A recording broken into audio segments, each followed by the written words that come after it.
Good evening and welcome to Primetime Lawmakers, GPB's nightly coverage of the Georgia General Assembly. It's the 8th legislative day of the 2012 session. I'm Scott Slade, and coming up in tonight's program, charter school supporters rally for a constitutional amendment allowing state-sponsored charter schools. State charter schools were recently found unconstitutional by the Georgia Supreme Court. House Speaker David Ralston says he wants to make it easier for small businesses to thrive in Georgia. State Supreme Court Chief Justice Hunstein says thousands of low-risk offenders should be placed into special accountability courts instead of prison. We'll have the highlights from our annual State of the Judiciary address this evening. We'll do some analysis on Chief Justice Hunstein's speech. I'll be joined in studio by Ed Bean of the Daily Report. It's a sea change in the way the judiciary is being handled. And the budget is the only legislation the General Assembly is required to pass every year. We'll go behind the budget process with Alan Essig of the Georgia Budget and Policy Institute and Kelly McCutcheon with the Georgia Public Policy Foundation. We'll be getting along with less for a lot of time to come. All that and more coming up tonight on Primetime Lawmakers. But first, we go live to the Capitol, where Sandra Parrish says it was School Choice Day. Good evening, Sandra. Good evening, Scott. Hundreds of students and parents were brought here by the busload to the state capitol to make sure their voices were heard when it comes to their choice of where to go to school. The United Boys!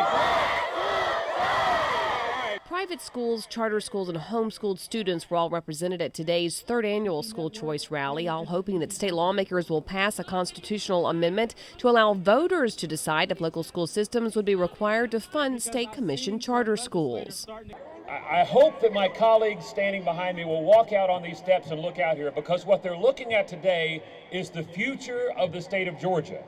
And if they value the future of the state of Georgia, they will give these children every possible opportunity they can have to have an excellent education and therefore a bright future. And I'm not going to wait 3 years, I'm not going to wait 3 minutes, but we have to have the urgency of now. The desire that right now we've got to change the trajectory of the life of children in this state. That now we're going to do something to change our Constitution and demand that our state follow what the Constitution says, that we have an obligation to educate every child in the state of Georgia.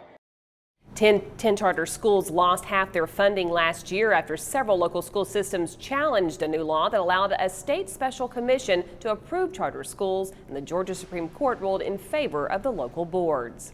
House Speaker David Ralston is making an effort to help small businesses in Georgia. He asked the Special Committee on Small Business Development and Job Creation to evaluate how the state regulates businesses here. It was a rare occasion for House Speaker David Ralston to testify before a committee hearing, but he says something must be done to help small businesses struggling with too many state regulations. Well, I don't want to get into anecdotes. I mean, I've heard from one end of the state to the other from small business owners that they're drowning under red tape, duplicative forms that they have to submit to various state agencies and departments, I think this is a problem. I think it's a problem that's worthy of our attention right now. Anytime you're asking someone to fill out another piece of paper, to wait a specified amount of time, that's time that they're either taking away from their business or time that they're waiting to actually engage in their business. And so again, it's trying to streamline state government. It's trying to reduce the time we're asking our employers to wait on permits. And it's eliminating the unnecessary things that keep employers, I think, from creating jobs. Those small business owners who would like to participate can log on to the Georgia House website and click on Red Tape Watch.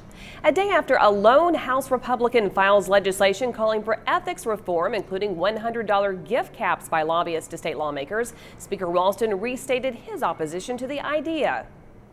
If anybody believes that if we adopt some of these measures that lobbying is going to go away, then I've got some oceanfront property in Blue Ridge. I'll sell them because it's not going to go away. This, the law that the system that we have now enables Georgians to see, who is lobbying and where the intensity of the effort is at, and the other thing that I have to say, and I really want to say this, is that I know the kind of people I serve with in the House and in the Senate, and these are good people doing this for the right reason, and they're not for sale. And if anybody thinks they're for sale for the price of a meal, or a ticket to something, just don't know these people at all. Ralston says voters can make the ultimate decision on how they feel about the money being spent on their own elected official. Reporting live, I'm Sandra Parrish for Primetime Lawmakers. All right, thank you very much, Sandra. The State House did a small bit of business today before the hearing the State of the Judiciary address. They took up a bill that would ultimately help fund the retirement pension of the state's probate judges. Since the creation of state courts, a number of cases, including traffic cases previously heard by the probate court, are now being heard in our state courts. The fees now that are being collected in state court go to the JRS retirement system, which left a little shortfall in the probate judges retirement system. This fee, even though it's a small amount, will help increase the funding level for our probate judges. So we're asking your favorable consideration of this bill. Thank you. The bill passed 137 to 6 and now goes to the Senate. Moving on to some committee action, something sweet and something sour from the Senate Agriculture and Consumer Affairs Committee this afternoon. First, members unanimously passed a bill involving proper labeling of bottles containing sugarcane or sorghum syrup. Due to food safety concerns, syrup producers must now include the address of the manufacturing location in all bottles. In addition, the committee passed a bill raising a fee purchasers of new automobiles must pay from $3 to $5. This increase is meant to cover the cost of the rising number of lemon claims investigations. The Georgia lemon law provides for compensation to consumers of defective automobiles and other products. Both bills now move to the Senate Rules Committee. Well, any frustrated hunter knows that while hunting game, one loud blow scares all the other prey away. Well, today, Senator John Bullock presented a bill to the Senate Natural Resources and Environment Committee that would allow firearms used for hunting to be equipped with silencers. Senator Bullock said that allowing silencers on firearms would benefit hunters by not scaring other game away. He also said that noise complaints would be cut down and hunters' hearing could be saved because nearly all the noise from the firearm would be eliminated. That bill passed committee and will proceed to the Senate Rules Committee. Chief Justice Carol Hunstein delivered her third of the State of the Judiciary address to a joint session of the House and Senate this morning. Primetime lawmaker Keosha Howard joins us live from the Capitol with the details. Good evening, Keosha. Good evening, Scott. In her address, Chief Justice Hunstein outlined some of the recommendations of the Special Counsel on Criminal Justice Reform. That council was created last session to study ways to improve the justice system in Georgia. She starts with their recommendation to create accountability courts. Georgia Special Counsel recommends giving judges more sentencing options by creating a statewide system of accountability courts, which include drug courts, mental health courts, and veterans courts. These accountability courts have a proven track record of holding offenders accountable while reducing their likelihood of reoffending. A national report issued just last month by the U.S. Government Accountability Office found that rearrest rates for drug court graduates were 26% lower than the rate of recidivism among comparison groups. Chief Justice Hunstein says that accountability courts can ease the burden on judges and allow them to focus more on criminal and civil cases. Other recommendations include helping prisoners transition back into society before they're released and treating minor traffic offenses as violations instead of crimes. The Special Counsel recommends other crime-fighting measures for your consideration. One involves offenders who are about to max out of prison. Rather than push them out the prison gate with a bus ticket, a travel kit, and $25 in cash, the Council recommends that 6 months before their discharge date, they be released to parole supervision to oversee their transition back into society. Minor traffic offenses also clog our Georgia courts. Many of our citizens don't realize that Georgia criminalizes minor traffic offenses. Most states treat these minor traffic offenses as violations, penalized by a fine. The Council recommends in its report creating a new class of violations for less serious traffic offenses so they are no longer treated as misdemeanor crimes. Another item on Chief Justice Hunstein's agenda is juvenile justice reform. She asserts that the juvenile justice system needs the same reforms as the adult system. With state cuts in mental health services, child welfare services, and alternatives for children who do not need to be behind bars, juvenile judges are too often faced with sending young people to locked facilities to get some kind of treatment or sending them home where they get no treatment at all. So today, I offer you a postscript The same reforms we are recommending to you for adults must begin with our children. A recent study by the N.E. Casey Foundation found evidence that our reliance on incarceration for young people provides no benefit to public safety, does not reduce their future offending, wastes taxpayer dollars, and perhaps worst of all, exposes children to high levels of violence and abuse. In other words, our youth prisons are a pipeline to adult prison. Consider this: within 3 years of juveniles released from youth prison, up to 72% are convicted of a new offense. Chief Justice Hunstein says that youth would benefit from reform programs versus being sent to a YDC facility. She told the story of a young woman named Tasha Hamilton, who she says was able to get out of a lifestyle of drugs and alcohol with this type of help. Hamilton had been in and out of youth detention centers. Tasha describes the YDC as a miserable place, full of miserable people wanting to do harm. Tasha says youth prison doesn't bring out the good in anybody. In her own words, she says, you take a little bit of bad away with you. You come out knowing worse people than when you went in, and you build relationships with them. But something happened to Tasha that made all the difference. She had a probation officer, Jennifer King, who genuinely cared and refused to give up on her. Jennifer worked in the Douglas County Juvenile Court under Jenny McDade, Director of Juvenile Programs. Together, they made sure Tasha got the help she needed. Tasha got her GED, she got drug treatment, and ultimately, she got a job. The special counsel's report does not list any specific recommendations with regard to the juvenile justice system. Chief Justice Hunstein says this is because Governor Nathan Deal asked the council to focus on the adult issue first. I'm sure we will see some legislation coming down on juvenile justice reform. For Primetime Lawmakers, live from the Capitol, I'm Kiosha Howard. Kiosha, thank you very much. Let's get right into some analysis of what Chief Justice Hunstein had to say. I'm joined now on set live by Ed Bean, Editor-in-Chief and Associate Publisher of the Daily Report. Ed specializes in legal issues and has been an Atlanta-based reporter for almost 30 years. Well, you had a chance to hear Justice Hunstein's State of the Judiciary address. Maybe some thoughts on that first. Did it come down like a State of the Union message or something a little different maybe? Well, Scott, the message articulated by the Chief Justice along with the recommendations of the Criminal Justice Reform Council in November really are truly revolutionary.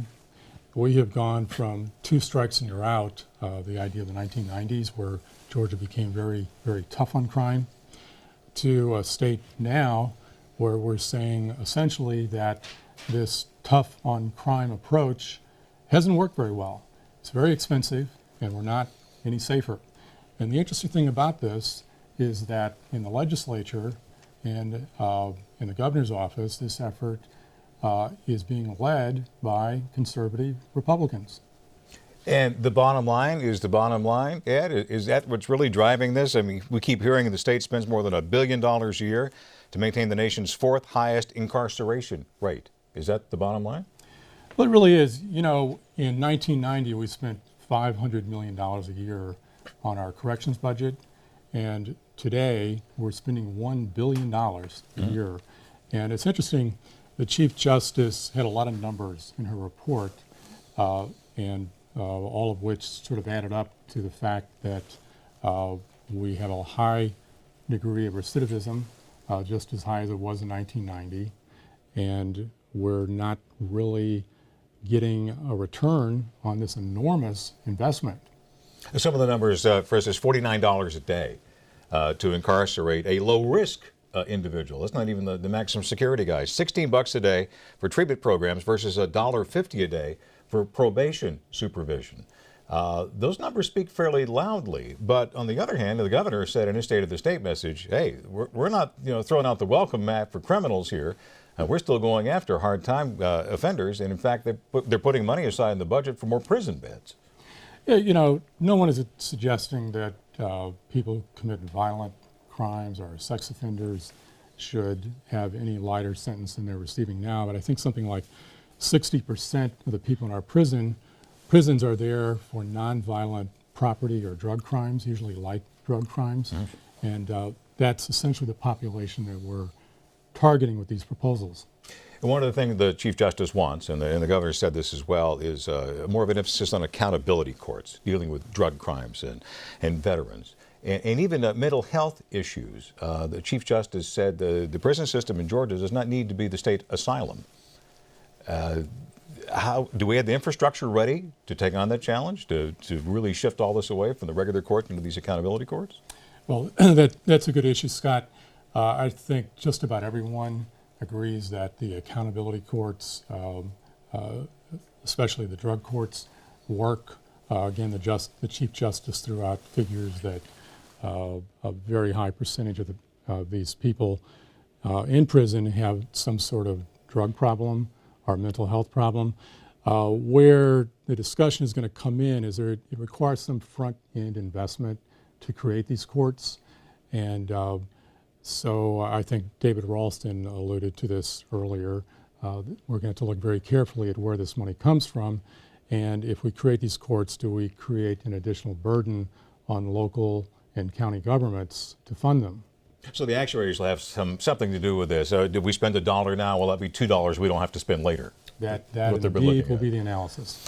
One of the things the Chief Justice did mention today was decriminalizing certain offenses, especially traffic offenses. You know, right now, if you're convicted or if you're accused of a traffic offense like speeding, you can ask for a jury trial. That can be very expensive. This all ties in to this push toward finding a more streamlined way to administer justice? It does, and again, if you decriminalize it, that could increase the cost on local governments, so they're going to want to have a say in that. Some of the other things she talked about too, and I think that these are not real controversial, talking about essentially allowing for inflation on the felony threshold on some crimes in terms of bad checks and theft, raising the dollar amount that is required to make that a felony. You're plugged into the legal community. You've been doing this for 30 years. What are the downsides to this? What are the obstacles to moving ahead with judicial reform in Georgia? Who's against it? Well, I think everybody's in favor of saving money, and certainly everyone is in favor of any kind of reform that makes us safer as well. There'll be two main obstacles. I think there will be the funding on the front end, and then I think you're going to have to sell this package to the prosecutors and the prosecuting community. Prosecutors are looking at, I think, a couple of things here. Daily Report has talked to David McDade, who is the Douglas County DA and also the head of the State Prosecutors Association. And I think essentially he says, in principle, we think many of these ideas are good, but the devil will be in the details. And especially I think the prosecutors will look very hard at suggestions that certain drug crimes be looked at with a little more lenient fashion. And then also part of these proposals suggest that judges have more discretion in sentencing, and they talk about removing mandatory minimums for certain crimes. And again, I think the devil will be in the details. Prosecutors will want to know. I think in certain crimes they would go along with that.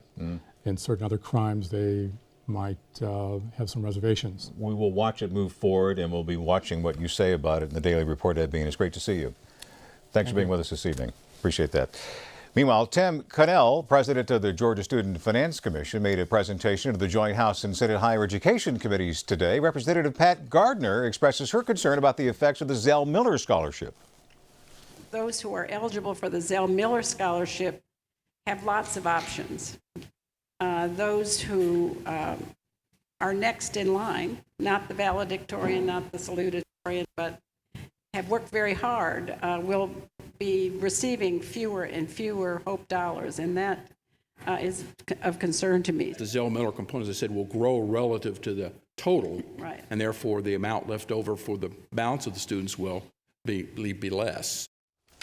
The bill creating the Zell Miller Scholarship was passed last session. It grants full tuition to any college in Georgia for the valedictorian and salutatorian of the graduating class for every high school in the state and to students with both a 3.7 GPA and 1200 SAT score. It was one of the several changes made to the Hope Scholarship last year, and many more changes are being proposed this year. We'll keep our eyes on this issue. And we're going to take a very short break in Primetime Lawmakers, so don't go anywhere. If you're confused by the budget process, we're going to help make sense of it with Alan Essig of the Georgia Budget and Policy Institute and Kelly McCutcheon with the Georgia Public Policy Foundation. Things won't be so cloudy when we come back, so stay with us.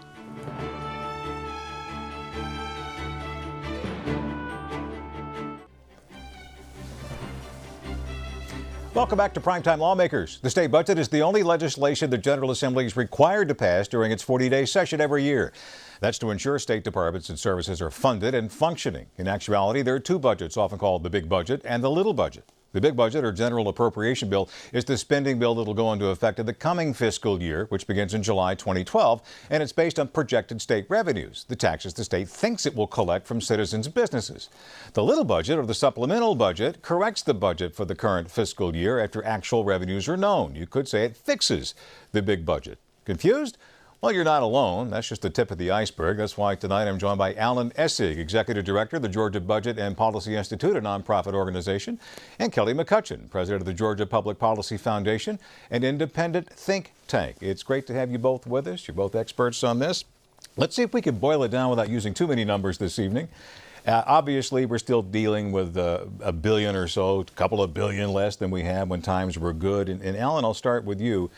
Is this the new austerity now? Is this the new reality, getting by on less? Unless the economy improves tremendously in the next couple of years, with a modest revenue growth that's projected of 4, 5, 6%, there's not a lot of money left over to put the money back that was cut previously. There was about $930 million of new revenues in the governor's 2013 budget, which sounds like a lot of money until you realize that between retirement costs, funding enrollment growth in education, 100% funding Medicaid, the normal costs of state government, healthcare costs and so forth, ate up the vast majority of that money. And the governor had in addition, we still had 2% cuts. Even with the new revenues, we still had 2% cuts in many agencies, including the university system and the technical school system. Mm-hmm. So it's a very difficult situation going forward, and there's no reason to think that next year or the year after is going to be any different. Governor projects a $320 million shortfall in 2014. So it's a problem. Is it that painful, Kelly, or are we getting used to it? I mean, is there just like, families have to budget, they get used to not going to the movies 3 times a week, but they only go once or twice maybe? What do you think? Well, the pain has mainly been last year and the year before that. We've made the cuts. This is the new normal. And according to state economists, the revenues are not going to get back to where they used to be anytime soon. So what we have to do is be innovative and creative in how we can reform how we're spending our state's money, just like the criminal justice reform that you were talking about this morning. Mm-hmm. There are hundreds of millions of dollars that we can save while keeping the streets safe and making sure we're smart on crime, just not tough on crime. One of the ways that you improve the atmosphere around the state, and obviously you should spend money. Another way is making it easier for business to do business here.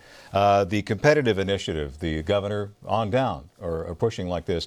Will we get into a point, maybe even spending less on education, where we will not be spending enough money to make money, to attract new businesses and that sort of thing? Kelly, let's start with you on that. Well, education is absolutely very important. We talk a lot about income inequality in our country, but one thing I think we can all agree on is economic opportunity, and it starts with education. In our economy today, if you don't have a good quality education, you're going to struggle for your entire life. And I think it's the state's role to ensure that our most poor and disadvantaged students have that opportunity. And that's what about the school choice rally was about today. The constitutional amendment is we have students that don't have that opportunity today because of the Supreme Court ruling.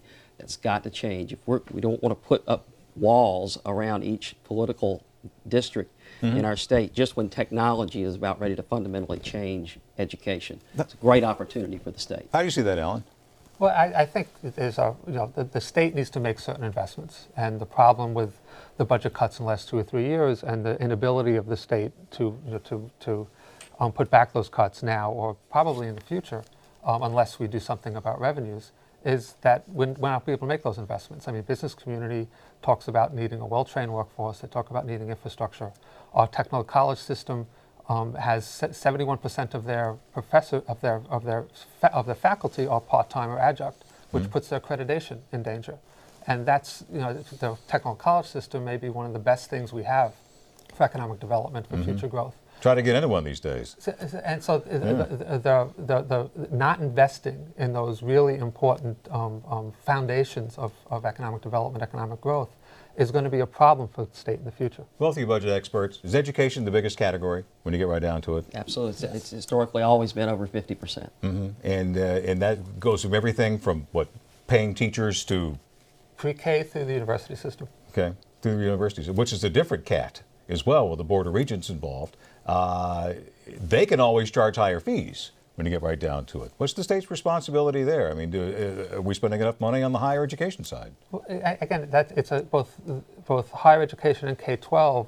The difference is they can raise their own money, which has its own problems. One of the reasons the HOPE scholarship program is in danger like it is, and the lack of lottery funds, is the budget cuts have led to huge increases in tuition, which puts more pressure on that. Local school districts, to make up the money, need to increase property taxes, which has an equity issue because some of the poorest school districts don't have the same tax base that the wealthier districts have. So there are consequences to the cuts in these areas. As far as making the state more competitive, is deregulation the way to go if you can't spend more money to bring more business in? Well, flexibility. I think small businesses create so many of the jobs in our country, and certainly here in Georgia. I think that the Speaker is right to focus on small business, and I would tell legislators, now is the time to be bold on tax reform. I know Al and I both have worked on that a long time. Our families and our small businesses mainly pay personal income tax, and there are very few times in our history of our state where you have an opportunity to make fundamental changes to our tax code. I'd love to see us address that this session. Would the energy sales tax, doing away with that, and as a throughput, be one of the best ways to spend $100 million? Well, that's from the business community perspective, that seems to be the number one priority is to put the exemption on sales tax for energy for manufacturers, and there's a policy argument to do that. The question's always been is how you pay for it. Because the economic benefit is something you get down the line. You have an immediate budget hit when the revenues aren't there. And I think that is what the governor's working on now. One of the reasons I think the bill hasn't been dropped yet is to figure out how to package something to keep it revenue neutral, which I think is incredibly important. Thanks both joining us. We'll get back to you, and we'll talk about some new sources of revenue maybe the next time we come in, okay? Thank you, Scott. Thanks very much for being here. Coming up tomorrow on Lawmakers, legislation will be unveiled to repeal Georgia's immigration law, known as HB 87. Critics of the law say it has hurt Georgia's economy. We'll have complete coverage on tomorrow night's primetime Lawmakers, and we'll wrap up the week with a visit from Tom Crawford, editor of the Georgia Report, and Chuck Clay, a former state senator and partner of Brock Clay. All that and more tomorrow on primetime Lawmakers. If you missed any part of this broadcast, catch it tomorrow morning when it repeats at 5:30 right here. Coming up next to GPB, it's Georgia Traveler. Tonight, the Traveler team visits Centennial Olympic Park, home of the 1996 Olympic Games in Atlanta. Georgia Traveler's next here on GPB. That's our broadcast for the 8th legislative day of the 2012 session. I'm Scott Slade. Be with us tomorrow night at 7 for primetime Lawmakers. Have a great night.